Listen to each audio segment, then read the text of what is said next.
Good morning, good afternoon, and good evening. Welcome to this special Innovation Olá, bom Forum dia para todos. Sejam bem-vindos a este webinário realizado em a parceria com o Orbitas. Eu sou Ian West e serei o seu anfitrião de hoje. Nós vamos, então, já trazer os nossos convidados internacionais para falar sobre as oportunidades emergentes e nos riscos financeiros. E vamos falar sobre o futuro, vamos falar sobre, com destaque no Brasil e também nos setores agrícolas, pecuária e também nas cadeias de valor. Nós vamos falar sobre o relatório de duas pesquisas realizadas pela nossa iniciativa e também com o apoio do Orbitas. E também temos aqui outros stakeholders para discutir algumas das questões relacionadas com o resultado desses dois relatórios e também vamos cobrir esta agenda que vocês veem na tela agora. Vamos ao nosso primeiro panelista. Então, observem que nós temos a interpretação simultânea para o português disponível. E nós gostaríamos também de interagir com vocês. Então, por favor, mande seus comentários e perguntas através do recurso de perguntas e respostas do nosso Zoom. Bom, então, rapidamente, vamos passar para o Orbitas, como eu falei. Eles são consultores na área de questões climáticas e também fazem análise financeira para também fornecer informações a reguladores e também investidores e outras partes interessadas sobre os riscos financeiros envolvidos na iniciativa agrícola e pecuária vinculada aos riscos financeiros. Agora, nós teríamos a sessão com Eduardo Bastos, presidente da Câmara de Agrocarbono Sustentável do Ministério da Agricultura do Brasil, mas infelizmente ele não poderá estar presente por problemas de doença. Então, vamos diretamente para falar com Nia McCarthy. Ela é diretora de risco relacionado ao clima da Orbitas e vamos falar sobre transição e análise climática. Bom, como eu falei, a Orbitas publicou recentemente relatórios sobre o futuro dos setores de soja e gado do Brasil e em meio às transições climáticas. O que você entende sobre transições climáticas e como elas estão impactando esses dois setores? Muito obrigada. Essa transição climática, em geral, não é muito bem entendida e tem principalmente o impacto climático que nós vimos todos os dias com o aumento de temperatura, etc. Vamos dar para vocês um pouquinho do panorama, principalmente no setor de soja. Então, aqui nós temos ações coletivas para mitigar os principais fatores de risco vinculadas a esse problema climático. Nós temos muitos riscos envolvidos, mas também temos muitas oportunidades. Por exemplo, na área de soja, nós temos a transição climática, que é muito importante para o setor agrícola e também tem um potencial para a melhoria de produção, principalmente na questão de emissão de carbono, e também podemos criar incentivos para também melhorar a restauração e também outros subsídios que podem ser criados.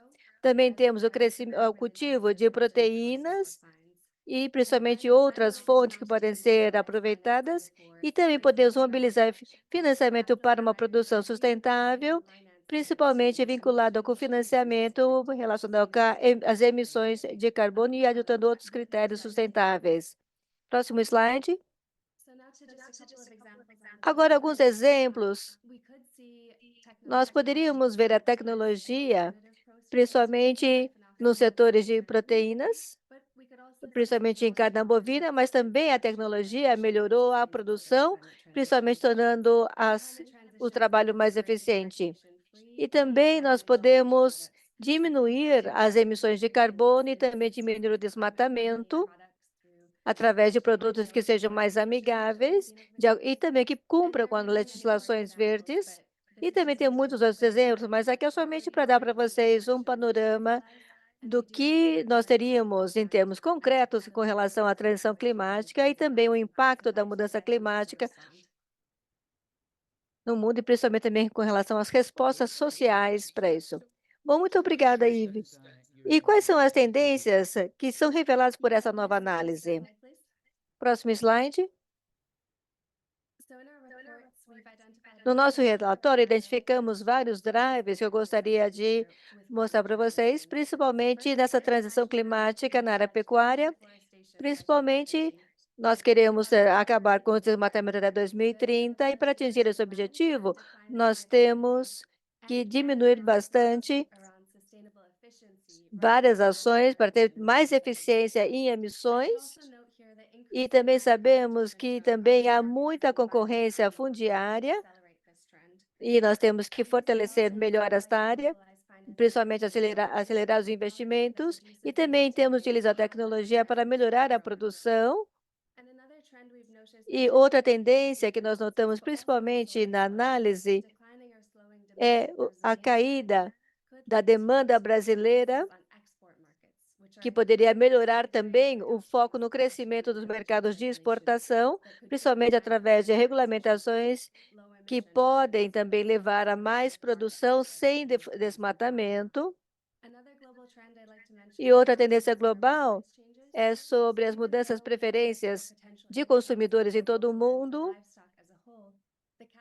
Isso afeta principalmente a pecuária em geral, e há uma redução da demanda em certos tipos de carne. E também nós temos visto uma queda em soja. Então, o setor deve se tornar mais resiliente nessa área de produção de soja. E também temos visto a internalização dos custos, principalmente pela integração maior e uso da tecnologia, e isso principalmente para diminuir os efeitos do gás estufa. E com isso, o custo também tem diminuído, e isso também ajuda melhor a fatia de mercado no mercado. Aqui nós temos muitas oportunidades para os produtores, mas se os produtores não tomarem alguma ação, eles podem perder mercado. Agora, então, quais são alguns dos riscos? Vamos falar sobre os riscos físicos, primeiramente. Isso está envolvido principalmente no custo que envolve essa transição,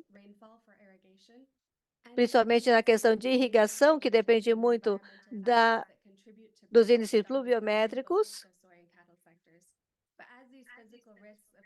Como risco físico, nós vemos os impactos nos dois setores, pecuária e agronegócio, e por isso essa questão de irrigação se torna cada vez mais importante. E também vamos ver o que acontece quando analisamos os riscos à medida que a temperatura do mundo aumenta até 2 graus centígrados. Nós vamos poder, por exemplo, ver uma possível diminuição das áreas de pasto disponíveis no Brasil. Isso pode dificultar a eficiência e também a concorrência dos produtores. Por exemplo, a pecuária também pode passar por uma retração de mercado, principalmente na sua produção em 25%. Na área de soja, nós vemos que os preços também podem possivelmente diminuir até 2050, diminuir em 15%. E também, finalmente, para a conservação de florestas e principalmente para a bioeconomia, poderia levar a uma diminuição, principalmente de pastos, como nós já falamos antes, e a diminuição tem sido equivalente ao território do Afeganistão. Bom, tudo isso relacionado com a diminuição com a questão da temperatura em 2 graus centígrados. É importante entender os riscos da inação.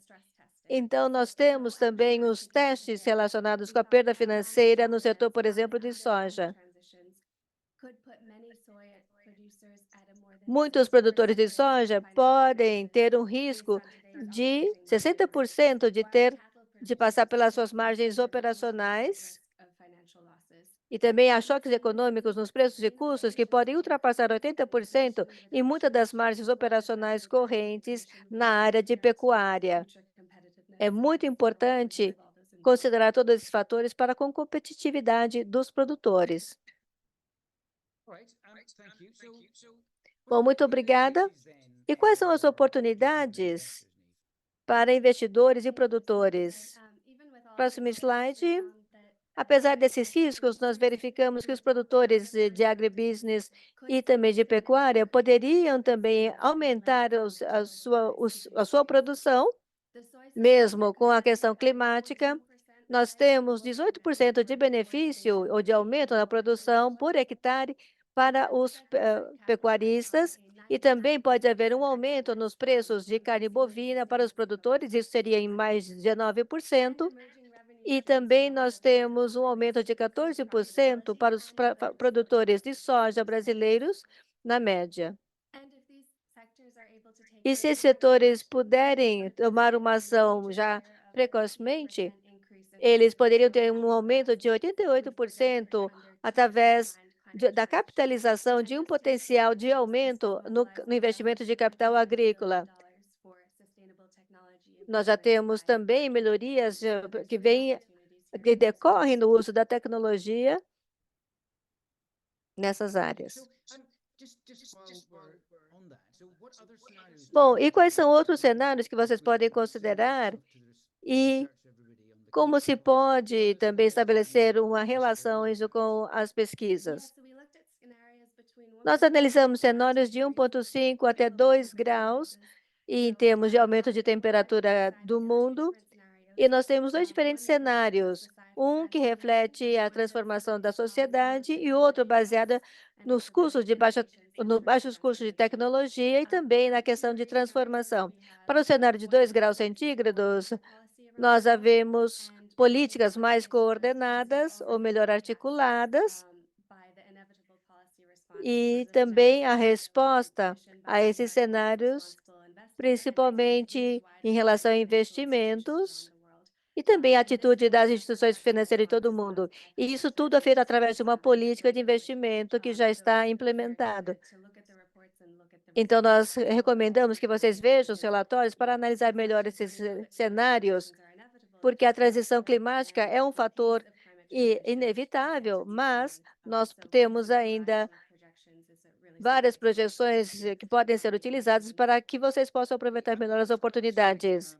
Agora, vamos voltar um pouquinho aos investimentos.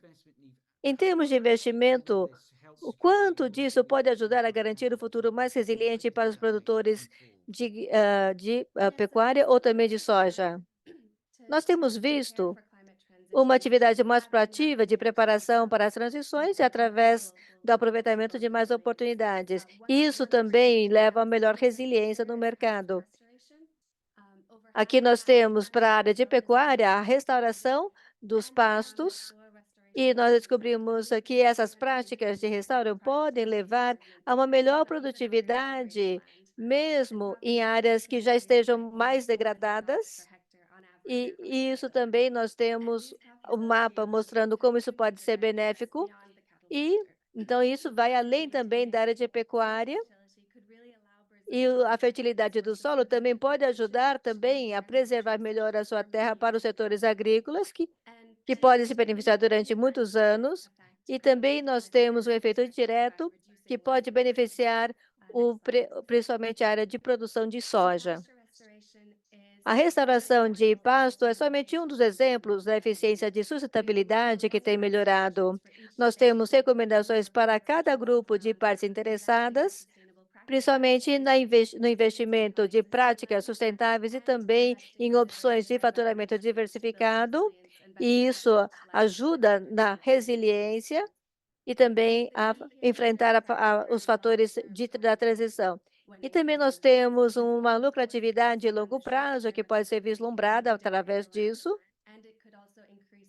Isso também pode aumentar a necessidade de ampliar maior uso de terra, e também temos algumas oportunidades destacadas para a suplementação de faturamento. Isso pode vir através do mercado de carbono ou também de outros produtos integrados, mas principalmente tudo isso ajuda a diversificação e também a enfrentar melhor esse período.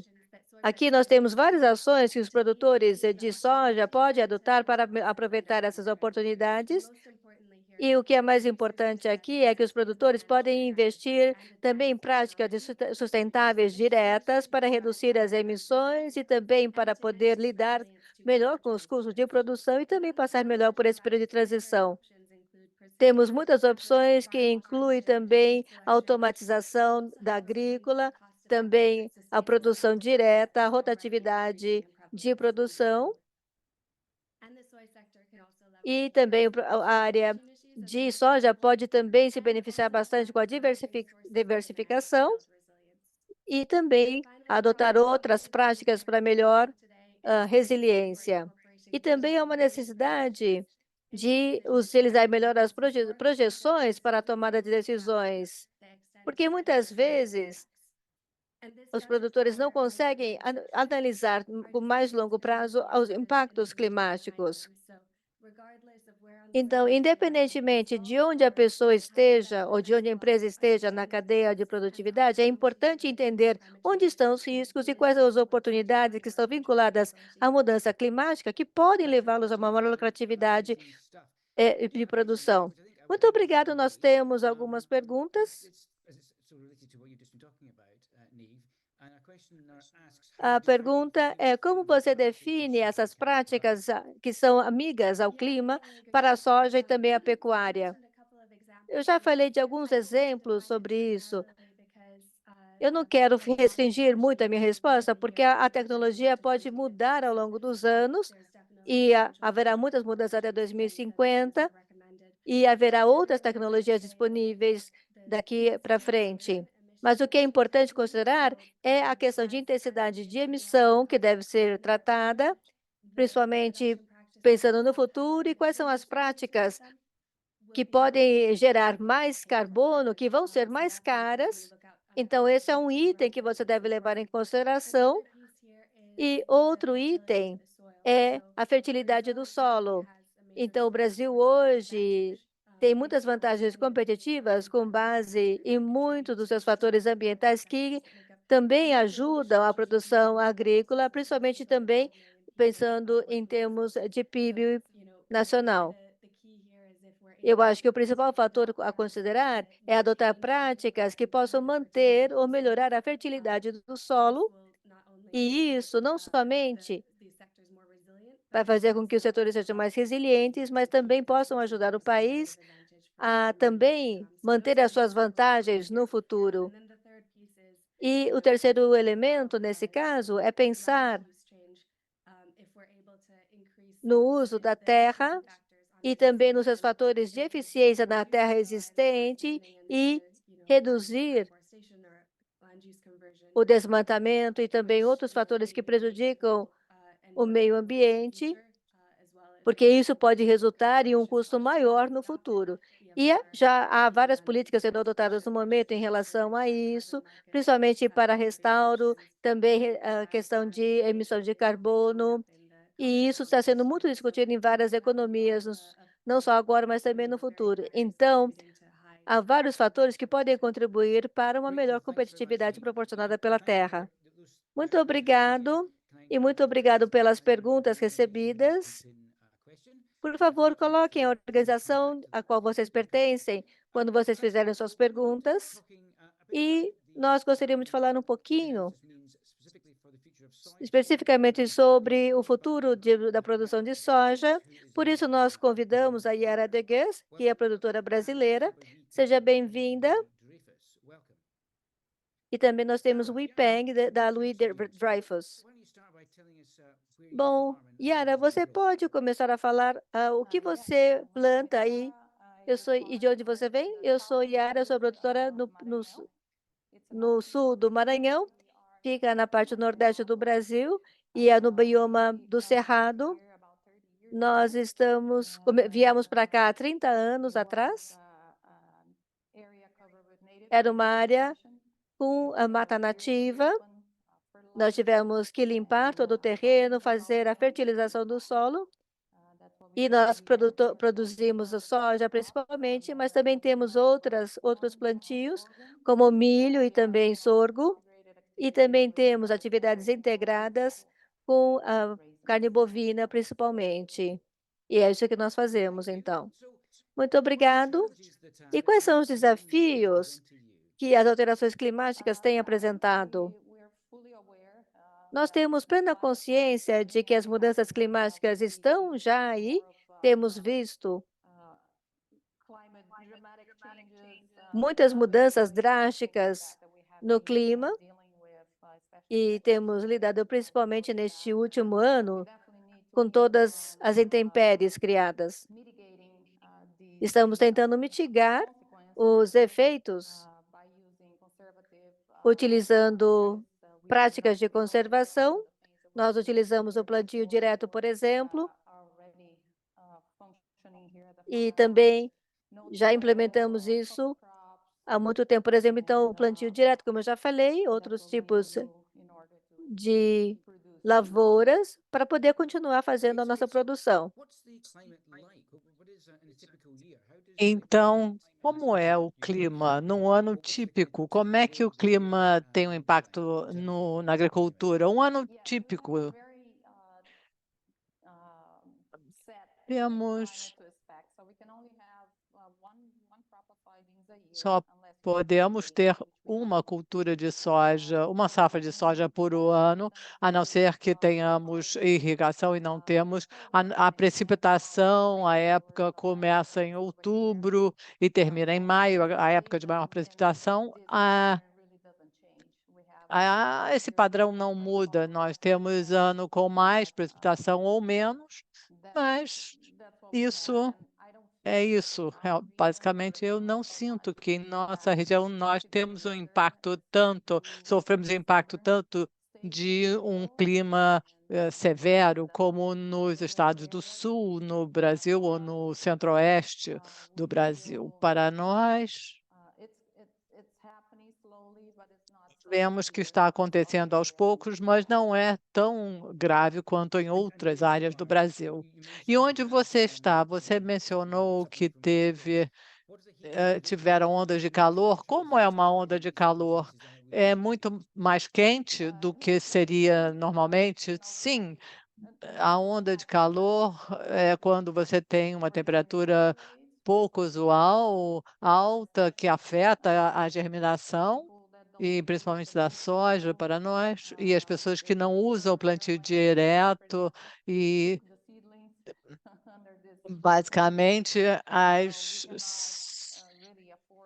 condições são muito, muito quentes e não podemos deixar a terra sem nada. E é por isso que nós estamos trabalhando com plantio direto há anos, como uma forma de mitigação desses riscos. E secas acontecem pontualmente, mas acontecem, então coisas acontecem, nós não queremos que as culturas sofram as consequências disso. Isso vai mudando no decorrer dos anos e neste último ano, sem dúvida, tivemos provas disso. Você sente que os agricultores em sua região estão aceitando os impactos da mudança climática, estão fazendo tudo para mitigá-los? É assim que as coisas estão indo? Sim, sem dúvida. Estamos numa região onde há uma produção, digamos que progressiva, uso de altas tecnologias e há uma produção sustentável, consciente, com sistemas sustentáveis. Então, não. Então, todos os produtores aqui realmente pensam em usar essas tecnologias e esse tipo de tecnologia ou agricultura para mitigar os riscos e melhorar a saúde do solo.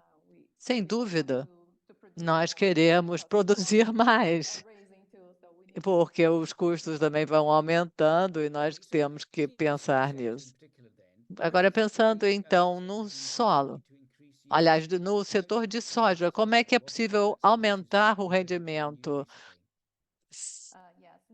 sem ter um grande impacto? Nós podemos aumentar a fertilidade dos nossos solos, colocando os fertilizantes e corretores, mas também usando uma rotação de lavouras e vegetação de cobertura para melhorar a saúde do solo, a reciclagem de nutrientes. Percebemos que podemos aumentar os rendimentos, sim, em, usando esse tipo de produção sustentável. Não temos interesse de abrir mais terras, abertura de mais terras, porque custa muito, é preciso fazer grandes investimentos para preparar o solo para a produção da lavoura. Então, nós queremos otimizar as terras que temos dentro do possível e usá-las como nossa fonte de produção. temos muitas terras aqui e poderíamos desmatá-las e usá-las, mas não vale a pena. É bom investir naquilo que nós já temos. Agora, com base numa pergunta da plateia, vocês têm perdas de receitas nessa passagem, transição para fontes mais renováveis, ou os níveis são os mesmos? Não há perdas, só ganhos. Bom, então, uma pergunta direta e uma resposta direta. Weipen, agora, à luz das transições climáticas, como vai ser o desenvolvimento do setor da soja? Eu agradeço pela oportunidade de falar sobre esse assunto. Na nossa opinião, nós esperamos que o setor de soja no Brasil continue a desenvolver e vemos que há grandes expectativas de uma maior produção em razão do aumento da demanda global da soja, e nós percebemos que a economia está mudando e isso tem um impacto na produção e isso vai continuar a ter um impacto na produção. Mas, como uma empresa que trabalha nesse setor, nós também fizemos pesquisas sobre a avaliação da mudança climática e o seu impacto na produção, e isso vai ser refletido na nossa estratégia de longo prazo, em termos de onde devemos colocar mais ativos físicos e onde esperamos ver casos de eventos mais extremos climáticos que terão um impacto positivo ou negativo. E esses são elementos que precisam ser incorporados nas estratégias operacionais e na estratégia de negócios. E agora essas considerações são colocadas onde exatamente? E como é que vocês vão se adaptar com base nessas considerações e na hierarquia de considerações, digamos? Deixe-me explicar. Vocês estão levando esses assuntos mais a sério do que antes? Bem, tudo depende do seu horizonte no tempo. Se você está considerando as safras imediatas ou os próximos 5, 10 anos, ou 10 ou 20 anos. Isso é importante ver quando consideramos as hierarquias dos riscos. Para nós, é muito importante incorporar estas avaliações de riscos tanto na nossa estratégia o planejamento de curto, médio e longo prazo. Nós queremos estar à prova dos riscos climáticos nos países onde trabalhamos. E como vocês veem o futuro em termos de uma transição mais regenerativa, ou uma abordagem mais regenerativa? Eu acho que é importante reconhecer que, em muitos casos, as práticas regenerativas já são uma realidade na produção de soja no Brasil. Pensando no plantio direto, já está sendo implementado há décadas, não é algo necessariamente novo. O que queremos apoiar, em termos dos produtores da nossa cadeia de suprimento, é com a avaliação de quais são as outras práticas, boas práticas adicionais que podem ser implementadas para avançarmos nesta pauta de agricultura regenerativa. Um elemento importante, ao nosso ver, em termos do uso do solo sustentável, é a conservação e o desmatamento zero e a conservação da vegetação nativa. Essa é uma pré-condição para qualquer agricultura regenerativa. E se queremos encorajar os produtores nessa implementação,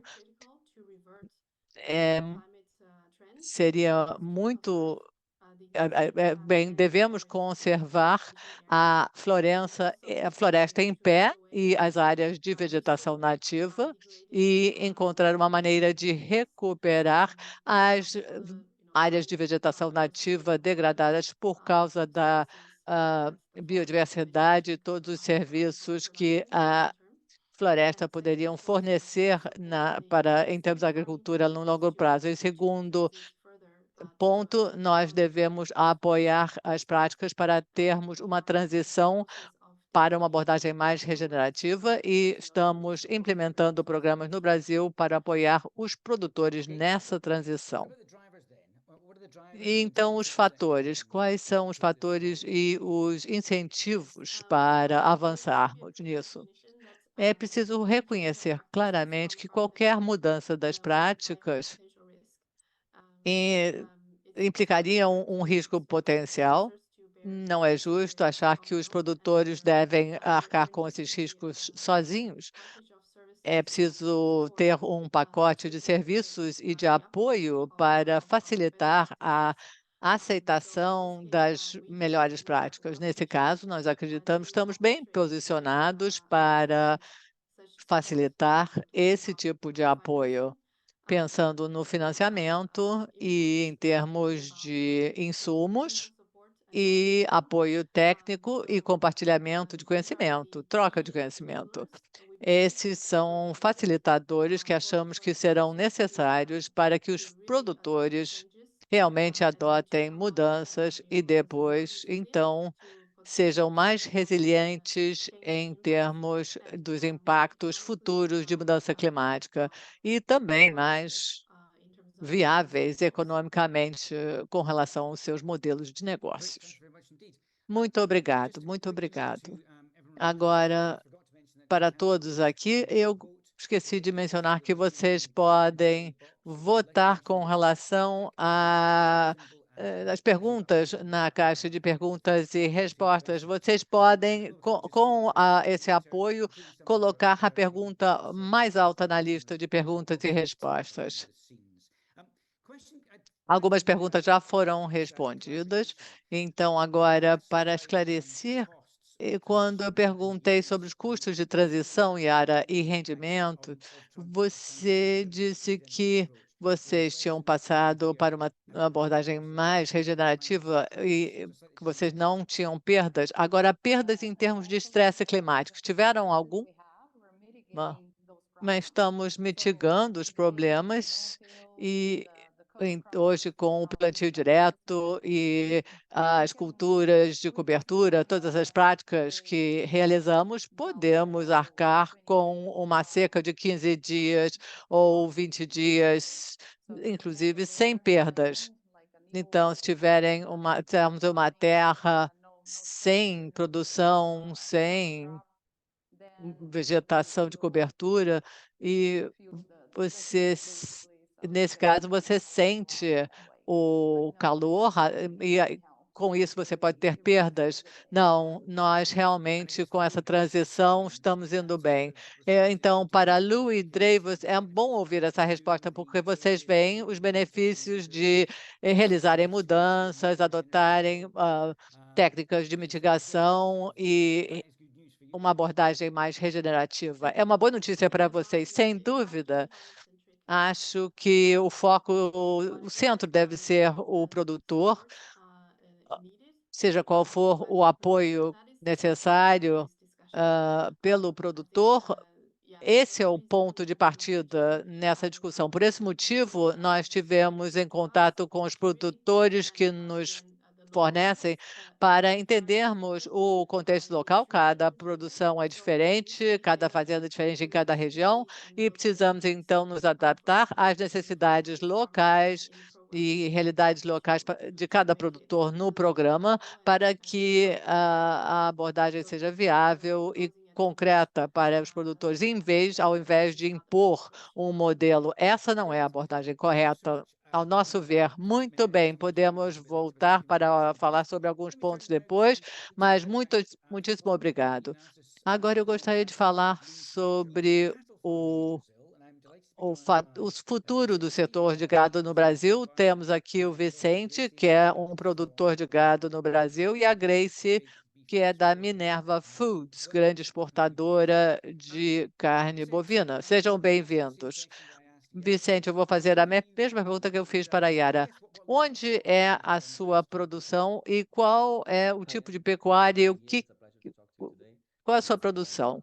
É um prazer estar aqui hoje. Eu sou Vicente de Mato Grosso, no Brasil, do grupo de Porto Vera.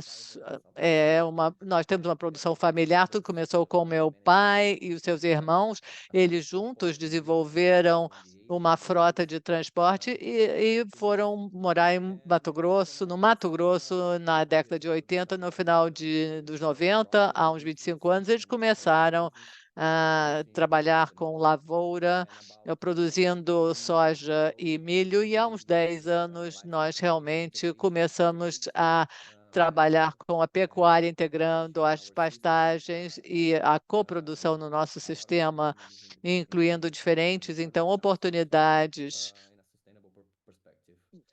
de um ponto de vista ou com uma abordagem sustentável.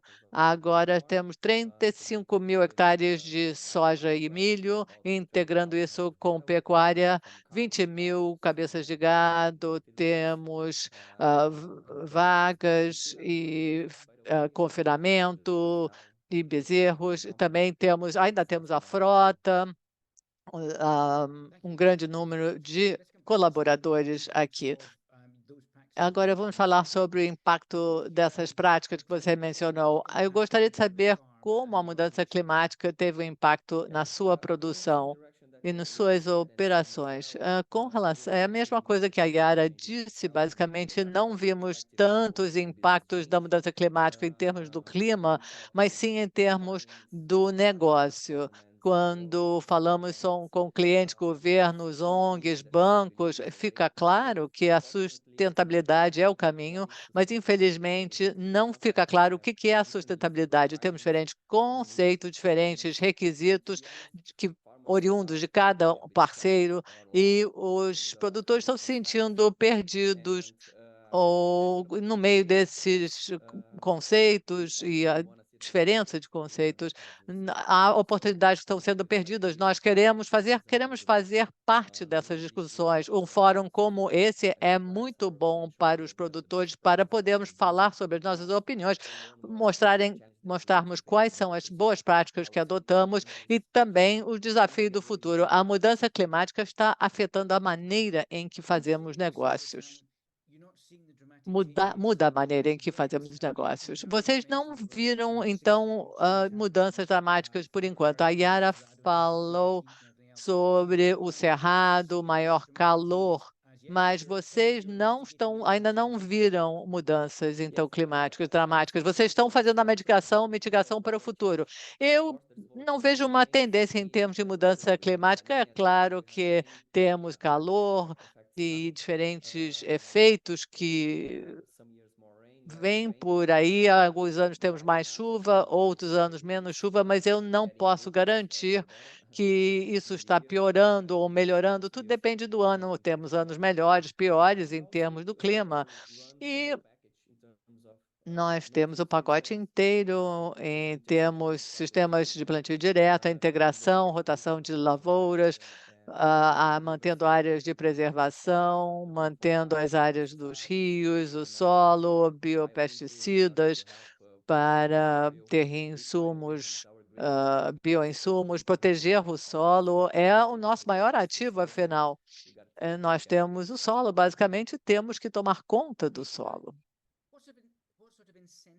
Que tipo de incentivos vocês gostariam de ter para que o setor de gado no futuro com relação a uma transição para uma abordagem mais ciente do clima, também para a mitigação das mudanças climáticas? Bem, nós temos boas oportunidades no Brasil.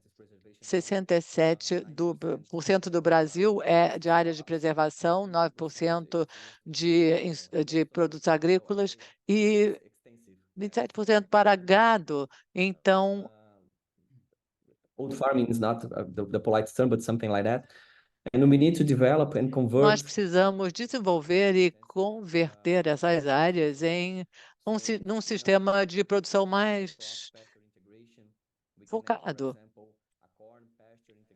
Por exemplo, integração de milho e soja, e também temos uma integração que vai utilizar também o bioetanol, que é muito bom para o meio ambiente e também é autossustentável. Podemos produzir um derivado para alimentação do gado, e também nós temos uma outra lavoura para aproveitar também a época da seca, e o gado também pode se desenvolver melhor nesse período.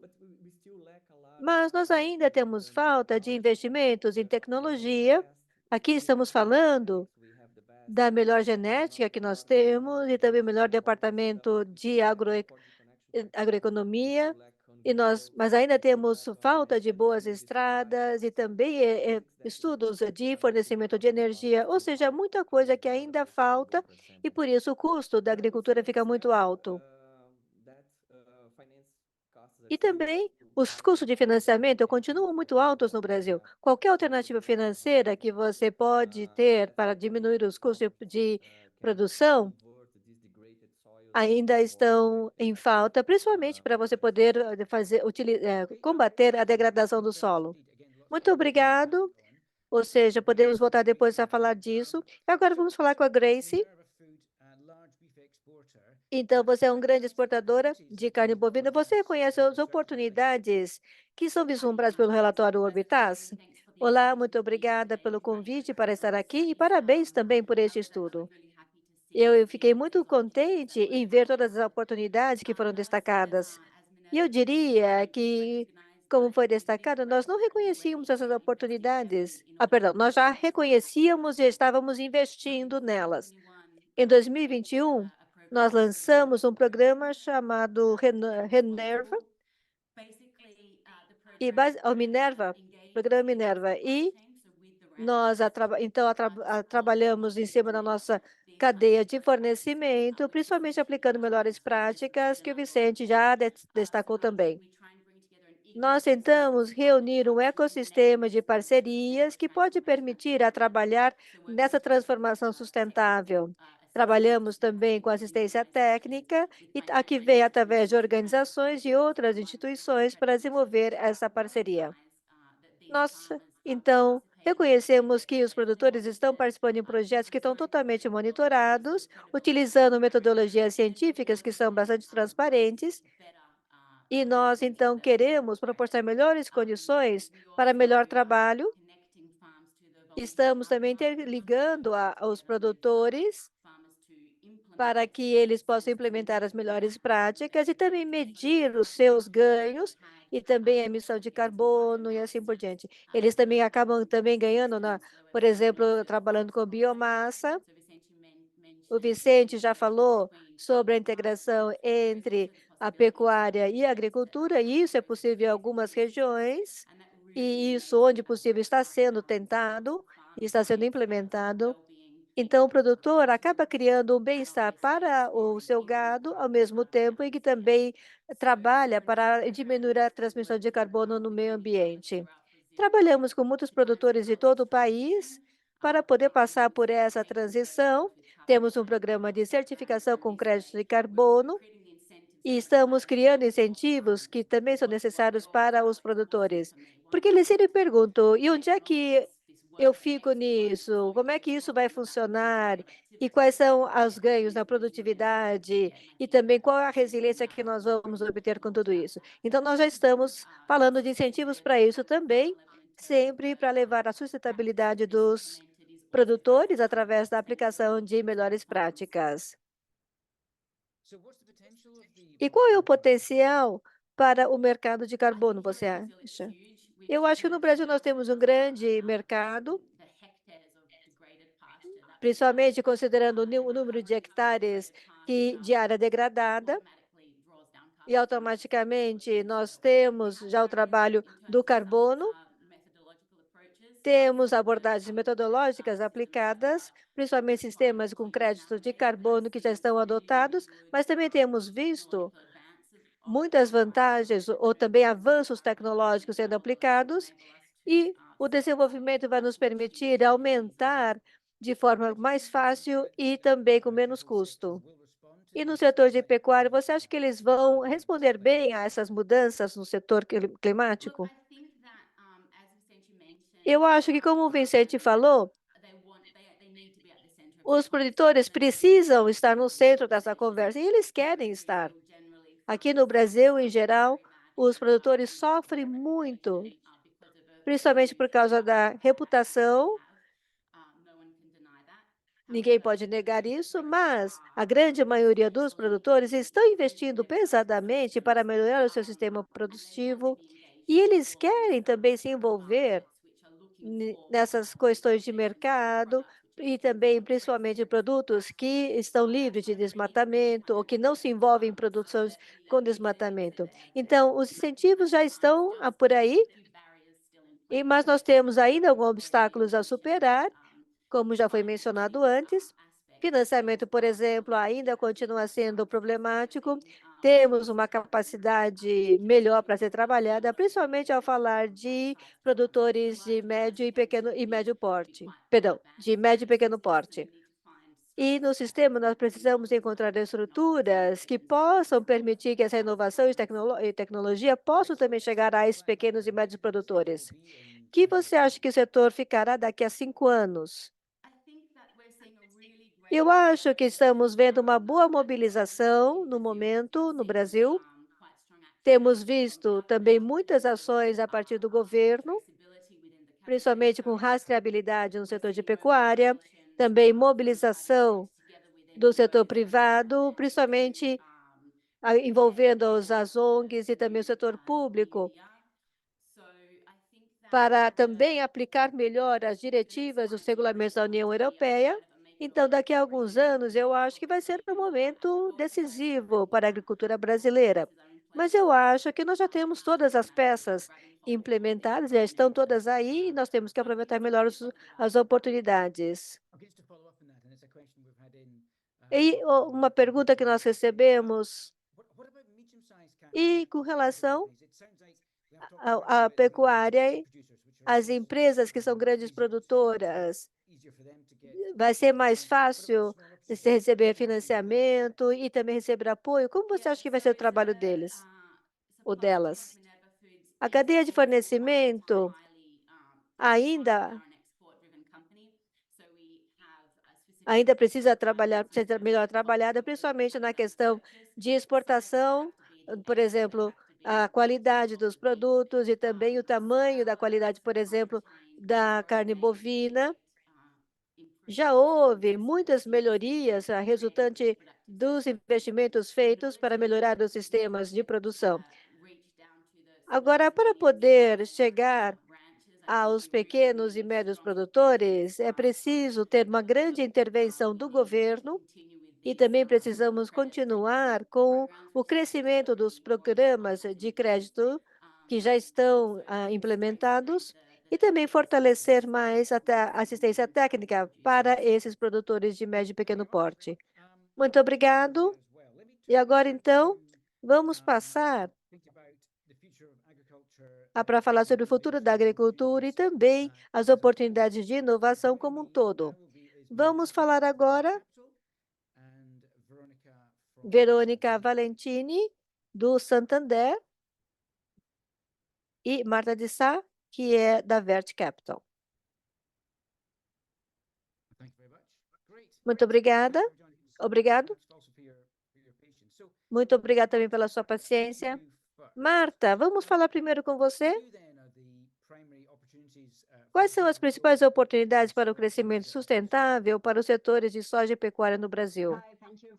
Olá, muito obrigada pelo convite. Eu acho que o Brasil é realmente um celeiro. Estamos atuando na área agrícola já há muitos anos e a produção é muito grande. E agora nós temos uma grande oportunidade,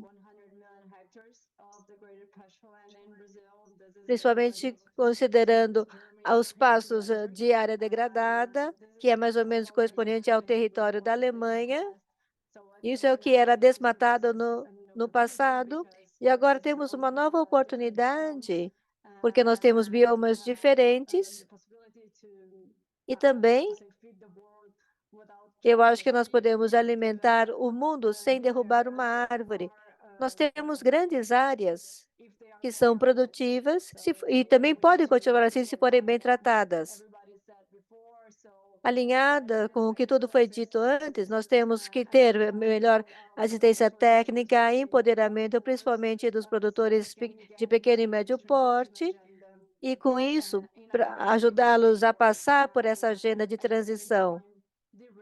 Ao mesmo tempo, temos que reduzir os riscos nessas áreas e nós temos que, então, que proporcionar crédito, assistência técnica para esses produtores e dar-lhes mais apoio para atender às suas necessidades durante essa transição. Perdão, mas o áudio dela está muito ruim. Então, pensando agora nas florestas, quais são as oportunidades de negócio que você vê na área agrícola?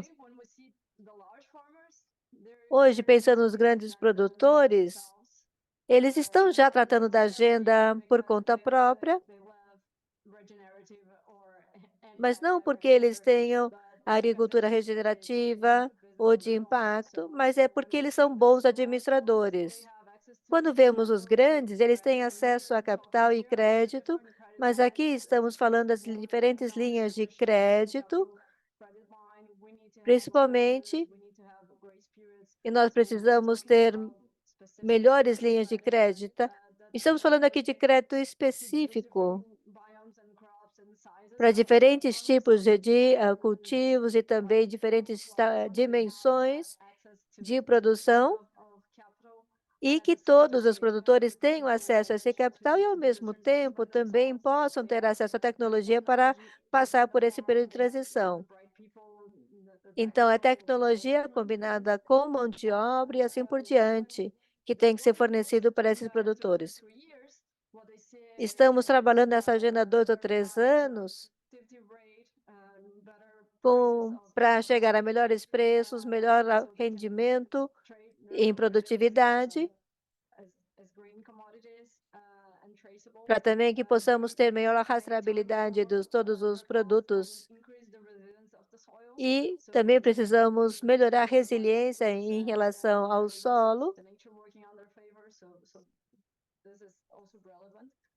Tudo isso é bastante relevante. E também precisamos ter a melhor valorização da terra, porque nós temos uma terra de alta produtividade.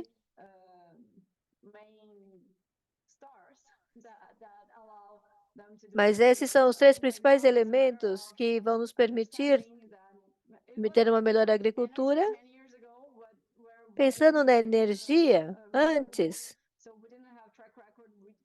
nós não tínhamos uma forma de registro adequado e, então, assim não era possível ter um plano de negócios.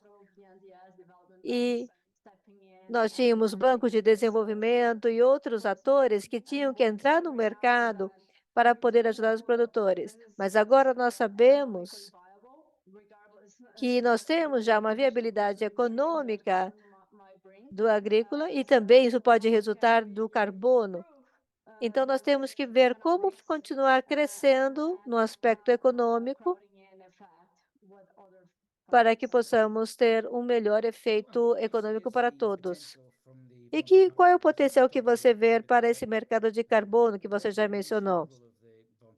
Onde você vê o papel da Verticapital?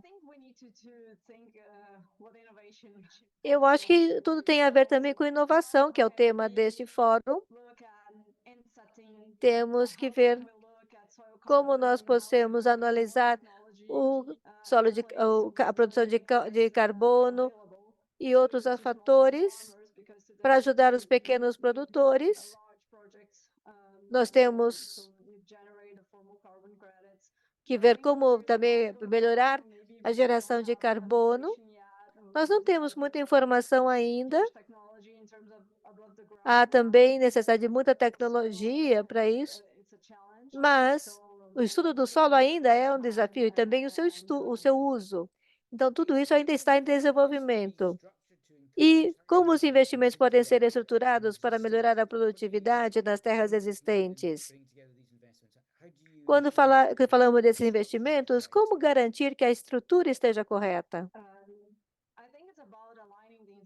Eu acho que é alinhar os incentivos. Precisamos garantir que todos tenham o incentivo certo para atuar. Incentivo corporativo do produtor ou também dos investidores. É importante criar esses incentivos que vai trazer a sustentabilidade, que vai ser precificada de forma correta, e com isso nós vamos ter um ciclo mais saudável. Nós vamos ter acessibilidade a crédito e assim melhor produtividade, e assim o produtor tem mais sustentabilidade, e isso acaba gerando mais faturamento. Isso também leva a melhores resultados para os investidores. Então, podemos atuar também com mecanismos de melhoria. E se nós não tivermos o incentivo correto, ficará tudo muito mais difícil. Muito obrigado. Verônica, passando para você agora. Seja bem-vinda. E como o Santander atua no setor agrícola? E qual é o seu papel nesse cenário? Muito obrigada, Ian. Primeiramente, obrigada pela oportunidade de estar neste fórum. É muito importante para nós também. Obviamente, somos um banco global, com uma presença muito forte no Brasil. Nós temos mais de 50 mil funcionários localmente. Também somos um banco global. Assim, nós temos uma boa atuação no agronegócio, temos apoio, principalmente no setor corporativo, mas também na área de consumidores e também para produtores de médio e pequeno porte. Então, nós temos também uma operação muito forte nessa área. Em relação à sustentabilidade, em particular, nós temos, principalmente focando na área agrícola, também fizemos uma reestrutura da forma como nós nos organizamos internamente para atuar nesse cenário. Então, nós temos um departamento de sustentabilidade que agora está trabalhando mais de perto com a área comercial. Então, trabalhamos na área de transações comerciais, que também envolvem áreas de sustentabilidade. E então nós temos uma maior consciência e também nós também temos uma identificação melhor de todas as transações relacionadas com isso. Também tratamos de novas tendências e todas as questões relacionadas a esse setor. Nos painéis anteriores, falamos de financiamento e também acesso a crédito para pequenos produtores e também de médio porte. Então, o crédito é muito importante, nós podemos falar sobre isso mais detalhadamente posteriormente, mas, considerando tudo isso, nós temos outros departamentos, e um deles é este onde eu estou, que é sobre inovação sustentável. Como a Marta falou, nós temos agora soluções mais customizadas para tratar de problemas específicos, necessidades específicas, que também possam criar melhor impacto de forma mais criativa. Obrigado. E quais são as oportunidades no setor de pecuária e agricultura, especificamente considerando vocês? Bom, é claro que há várias oportunidades. Quando analisamos esses setores no Brasil, à medida que nós tenhamos grandes emissões de carbono, nós temos uma agenda bastante positiva. Já há muitas práticas implementadas, como foram mencionadas, e há muitas práticas implementadas e também há outras práticas que também podem ser melhoradas para melhorar a produção. E tudo isso já foi mapeado e é bem conhecido, e nós temos outros trabalhos para o futuro. Para implementar essas práticas, isso custa muito. Nem todos os produtores podem se permitir isso. Aqui estamos falando de produtores de pequeno, médio e grande porte. E, às vezes, é um desafio investir muito dinheiro para poder Às vezes, ter um pequeno aumento na produtividade. Às vezes, é somente para diminuir as emissões de carbono. Então, por isso é muito importante considerar muito bem esses investimentos e o custo da sua implementação dessas práticas. Então, nós percebemos esse desafio e nós, então, agora apresentamos várias soluções para poder tratar desses desafios e também vemos uma forma de financiar os produtores durante esse período de transição. E também há oportunidades para nós e oportunidades com nossos parceiros e clientes. O principal é que quando queremos alcançar os pequenos e médios produtores, para que façam essa transição e invistam na implementação dessas práticas, nós queremos dar acesso a esses clientes com um crédito a condições diferentes do que teriam normalmente no mercado. Então, há uma diferenciação, estamos nos referindo a uma diferenciação, diferentes condições de modo geral. Para isso, precisamos ter uma combinação de dois fatores. Temos que ter uma grande mitigação de riscos e também outros tipos de incentivos econômicos relacionados. E esses dois aspectos, bem, há diferentes maneiras criativas de chegar a implementá-los, mas queremos alcançar isso e atingir esse objetivo e fomentar essas oportunidades. Bem, em termos de estruturação de incentivos, como vocês criam incentivos para que os produtores possam dar um suprimento, um fornecimento livre de desmatamento, com boas condições climáticas, com bom impacto climático? Bem, nós não vamos nós estamos nos referindo à preservação das florestas em pé. Até agora, a realidade é essa: manter a floresta em pé não tem um valor benéfico econômico muito real para os produtores, não no mesmo nível que a produção. Então, como damos incentivos econômicos para esses produtores para que preservem a floresta em pé? E talvez eles precisem gastar mais com isso e não terão um aumento da produtividade ou nada relacionado com isso. Como eu disse antes, nós precisamos combinar a mitigação de risco com os outros incentivos econômicos para poder ter um impacto. Então, muitas das pessoas estão falando sobre uma mistura de facilidades de financiamento. Por que isso é importante daqui para frente? Porque o Santander é um banco e talvez outros bancos também.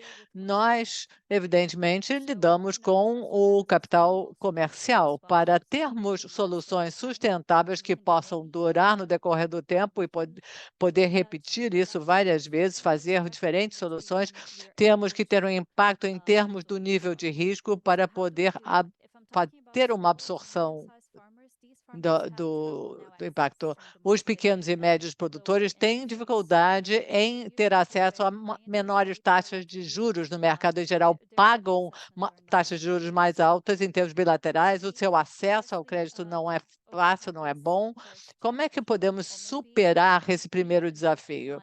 Bem, estivemos trabalhando considerando uma abordagem de portfólio, trabalhando com diferentes produtores ao mesmo tempo e não olhar por um. Isso mitiga os riscos. Quando eu considero o portfólio de modo geral, eu também consigo trabalhar com a divisão desses investimentos em parcelas. Isso ajuda a compartilhar o risco com diferentes investidores.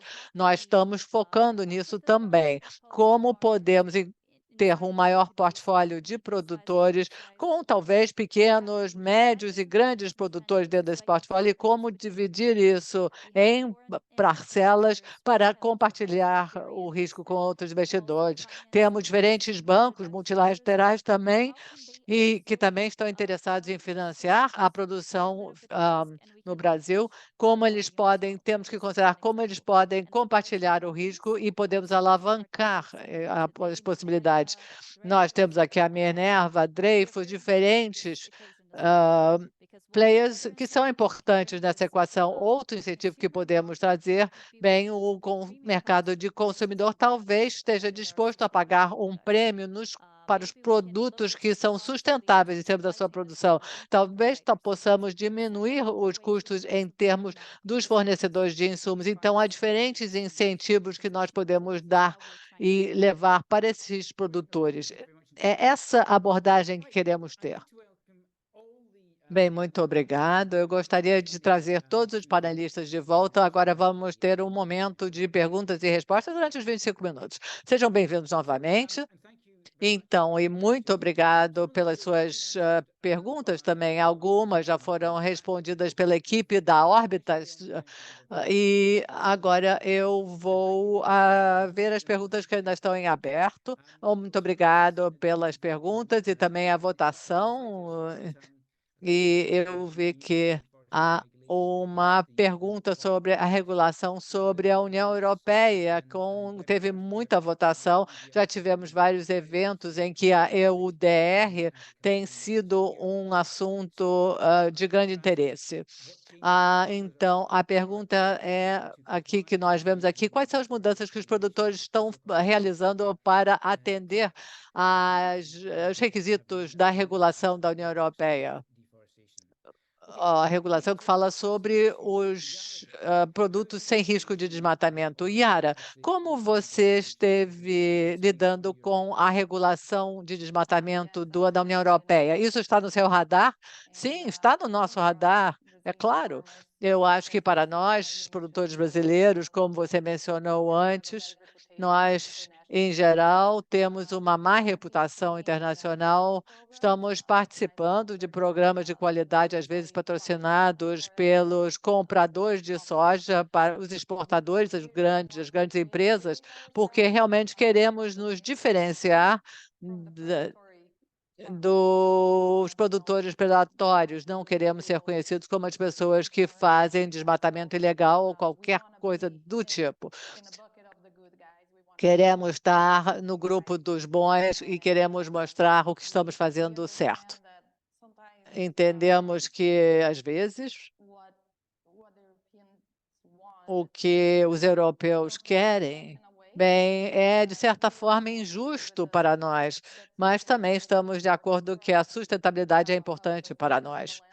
E nós, como donos das terras, é isso que nós queremos mais do que nada, conservar o que temos. E é claro que poder vender os nossos produtos também. Então, sim, temos a conformidade, mas queremos que essas regras sejam razoáveis e justas e para nós, realistas, e não algo que simplesmente feche com tudo, acabe. Sem dúvida, no entanto, nós estamos trabalhando nessa mesma linha de sustentabilidade que todos buscam dos outros. Muito obrigado. Vicente, você gostaria de responder? Quanto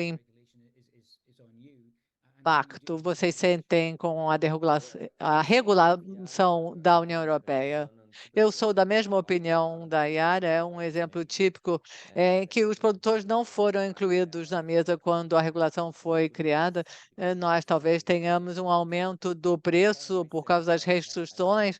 Eu, como produtor, não desmatei, não cortei nenhuma árvore desde 2007, ou seja, há quase 20 anos nós consolidamos a nossa área. Para ser sincero, eu não vejo que o desmatamento seja uma nova forma de fazer as coisas. Eu não tenho incentivo algum de seguir esse caminho.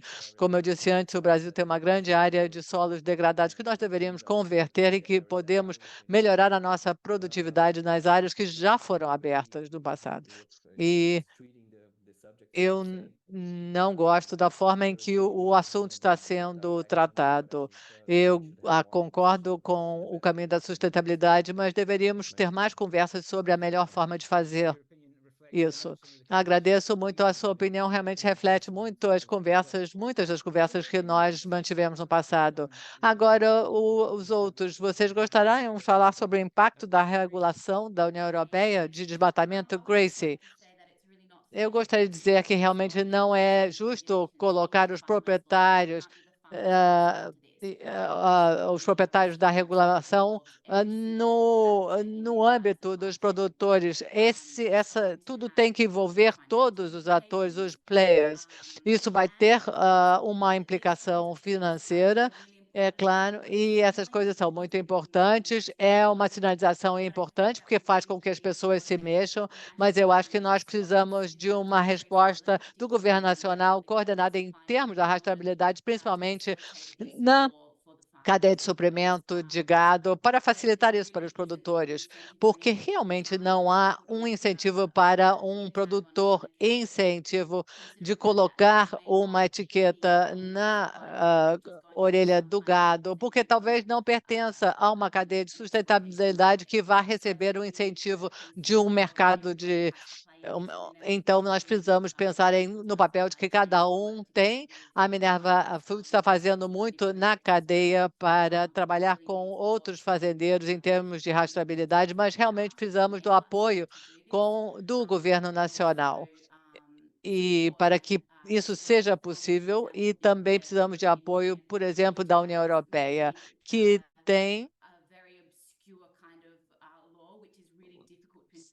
criou uma regulação um pouco obscura e difícil. Nós não sabemos o que é que nós precisamos comprovar, então precisamos de mais clareza, e isso desenvolvido com todos os players e as partes interessadas. Muito obrigado.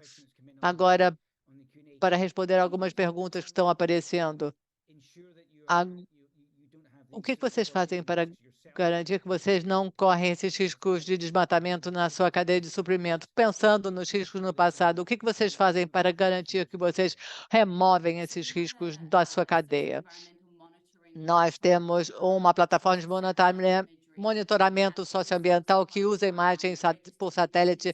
Cada fazenda está registrada, cadeia de suprimentos, na plataforma.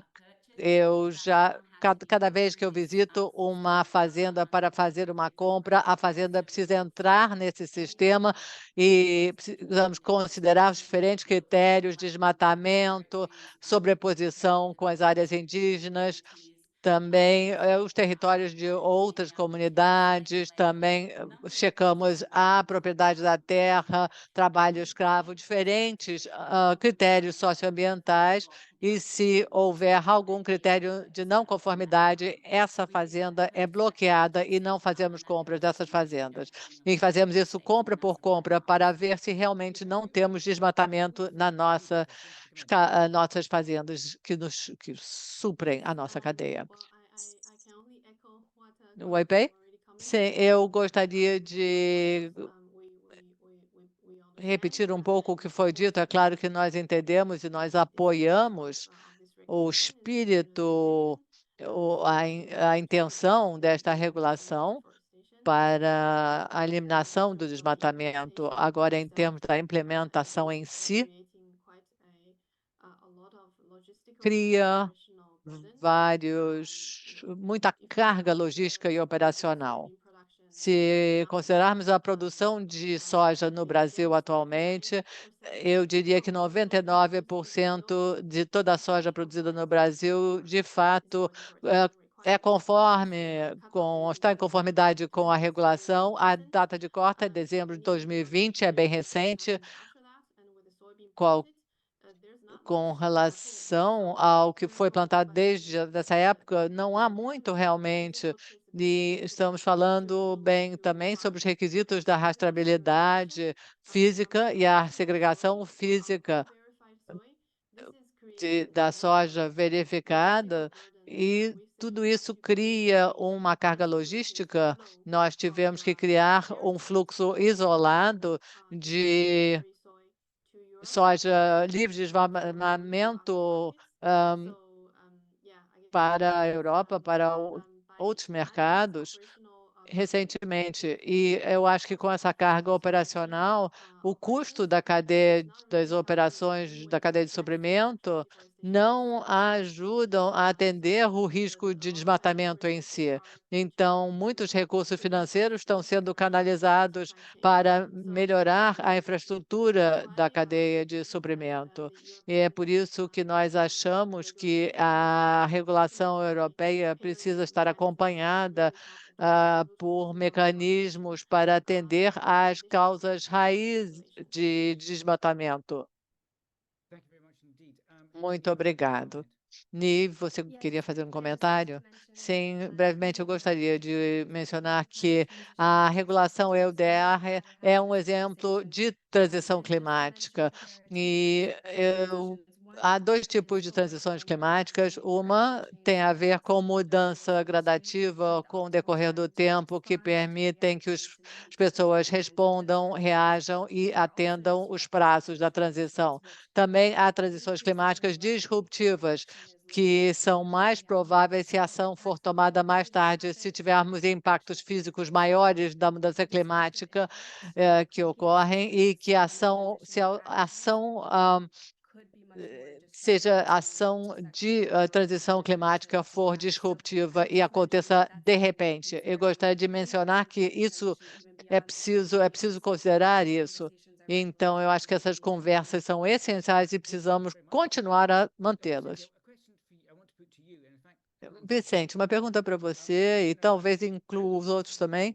Uma pergunta: qual é o seu papel como grande produtor em termos de trabalho em conjunto e ajuda para os outros produtores na sua cadeia de valor? Qual é o seu papel em termos de dar encorajamento e incentivos a esses produtores? É uma grande pergunta. Eu acho que nosso papel tem a ver com compartilhar boas práticas.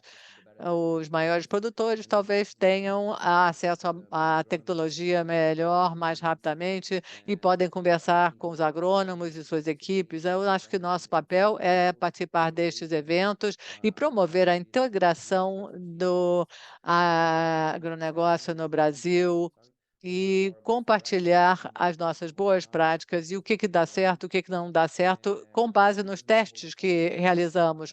Compartilhar isso com os pequenos produtores. Ou nós temos no Brasil o modelo cooperativo.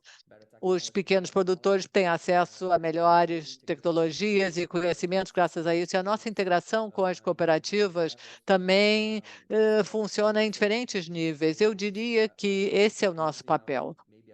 O nosso papel é usar talvez a nossa voz, que é um pouquinho mais forte, e ajudar a falar por eles também. Yara?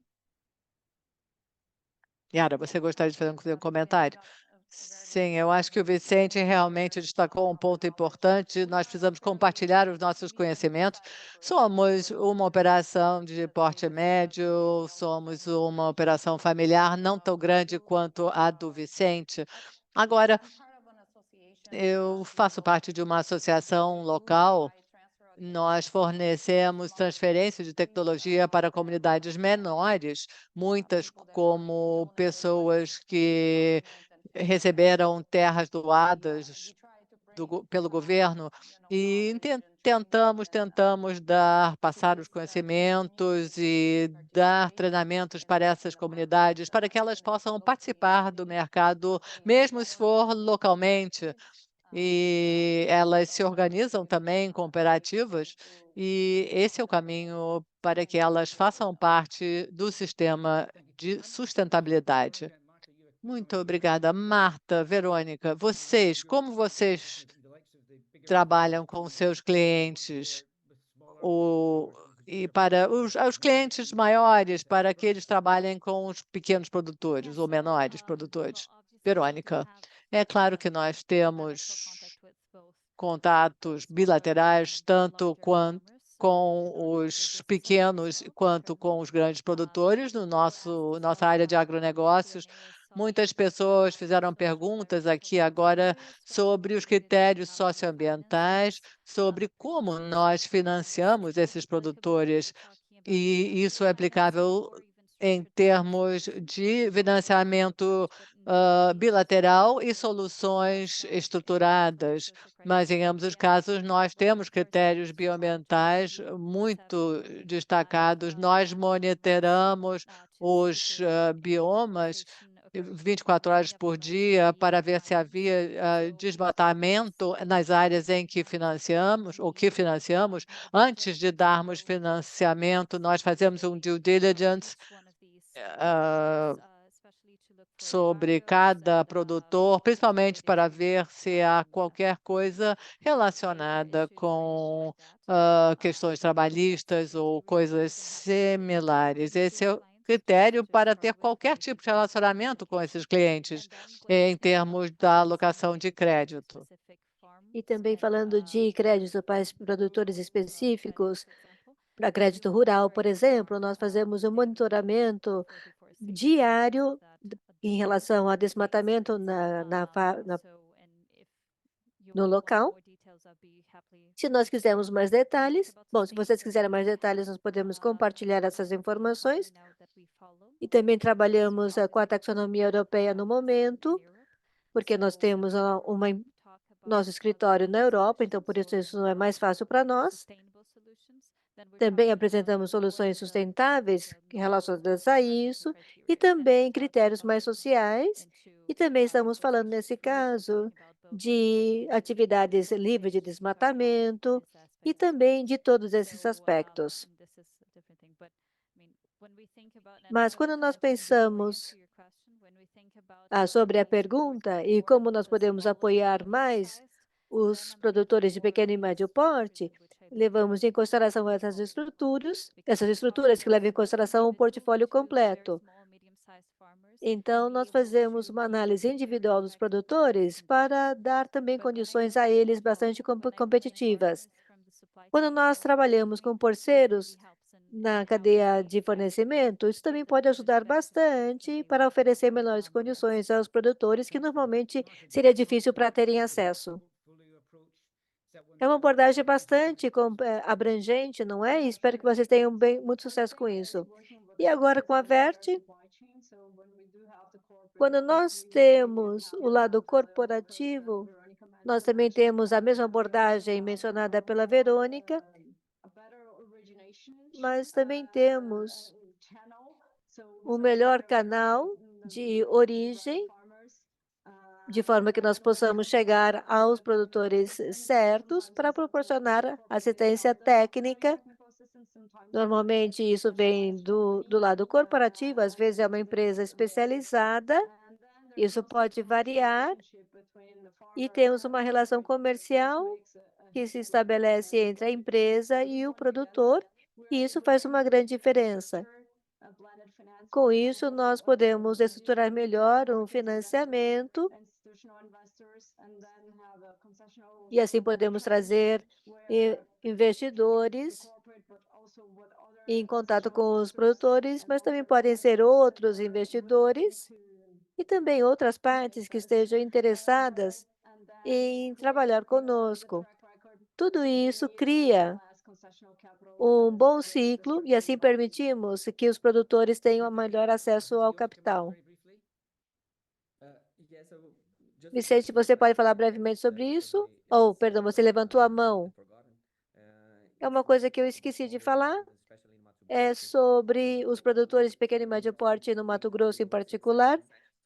Também é importante falar sobre sucessão e governança, porque muitos produtores sofreram muito Bom, eles começaram na década de 70 e 80 as suas atividades e quase nós não trabalhamos nessa área de sucessão.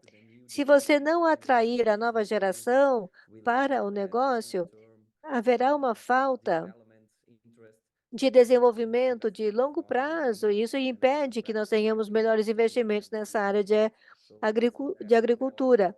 Por isso é bastante importante ter isso bastante presente. Temos visto esse problema em diferentes áreas e as outras partes têm muito interesse em ajudar os produtores, inclusive com consultores, porque esse é um trabalho bastante importante a ser desenvolvido. Obrigado. Outra pergunta sobre conhecimento técnico. Grace, da Minerva, você falou da necessidade de melhor ter esse conhecimento técnico disponível. Como seria uma forma prática de colocar isso no mercado? Não temos uma resposta prática para isso. E todos podem se beneficiar, claro, disso, claro, assumindo também a responsabilidade de ter isso. Nós temos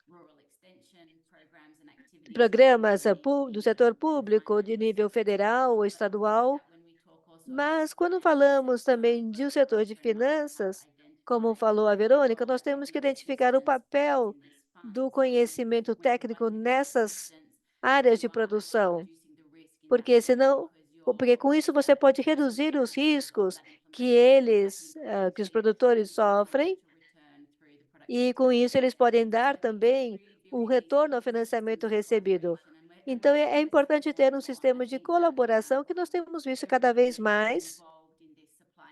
Todos que estão envolvidos nessa cadeia de fornecimento esperam oportunidades para diminuir esses riscos, como destacado pelo relatório, e estamos também considerando esse aspecto já há vários anos em discussão, e já tem havido muitas respostas de diferentes atores envolvidos.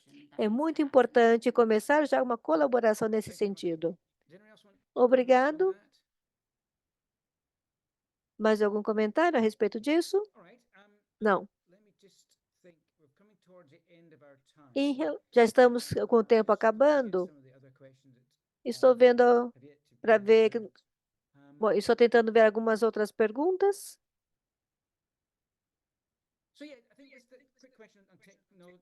Sobre os avanços tecnológicos, isso era uma pergunta para a Yara em particular. Quais são os principais avanços tecnológicos que você gostaria de ver? Então, com relação a isso, o que você gostaria de mencionar a respeito disso? Principalmente na área de precisão em que nós estamos trabalhando, estamos já implementando e utilizando um sistema para isso. Isso representa um bom futuro para nós. Estamos continuando também a aprender sobre novas tecnologias para práticas sustentáveis, quais são as melhores opções para a rotação ou rotatividade de lavoura. Já estamos trabalhando nisso, mas nós estamos, claro, esperando melhores oportunidades e também outros avanços. Eu acho que principalmente seria em relação a solo, nutrição e também o aspecto biológico e também outras técnicas para também melhorar o uso do solo e também utilizar menos agrotóxicos e também como fazer o solo absorver melhor os nutrientes e também como trabalhar a matéria orgânica para estruturar melhor o solo, utilizar melhores produtos para que as plantas também possam absorver melhor os nutrientes. Para mim, isso é o principal. Muito obrigado, Nim. Agora, nos últimos minutos, já falamos muito sobre as diferentes transições pelas quais estamos passando e a cadeia de valor está muito envolvida nisso. E o que você gostaria de falar sobre isso? É claro que as contribuições dos painelistas têm sido fantásticas. Eu estava pensando nessa conversa e o que é importante é continuar falando sobre tudo isso e quais são os impactos disso. Os impactos da mudança climática é muito importante ser considerada e isso já vemos materializado em vários aspectos. Mas também precisamos entender a transição climática por si só e onde nós podemos ver oportunidades nesse setor agrícola e pecuário. Podemos também pensar em soluções sustentáveis e outras opções, principalmente em relação ao custo de produção. Seria bastante interessante ter algo nesse sentido. E também pensando na discussão, a necessidade de mobilizar o financiamento cada vez mais. Eu acho que nós já falamos também sobre isso, e o Brasil tem uma boa posição, principalmente em termos de mobilizar cada vez mais a parte de financiamento por causa dos eventos que ele vai sediar nos próximos anos, relacionados com a sustentabilidade. E eu acho que todo o setor pecuário e agrícola pode se preparar bastante para isso. Muito obrigado aos nossos panelistas pelas suas opiniões, seus comentários. E muito obrigada a todos os participantes pelas suas perguntas. É uma discussão bastante fascinante. Muito obrigada ao Orbitas por patrocinar este webinar. Continuamos em contato e nós estamos gravando esta apresentação para que vocês possam ver mais tarde, se quiserem. Então, muito obrigado a todos e nos vemos. Até.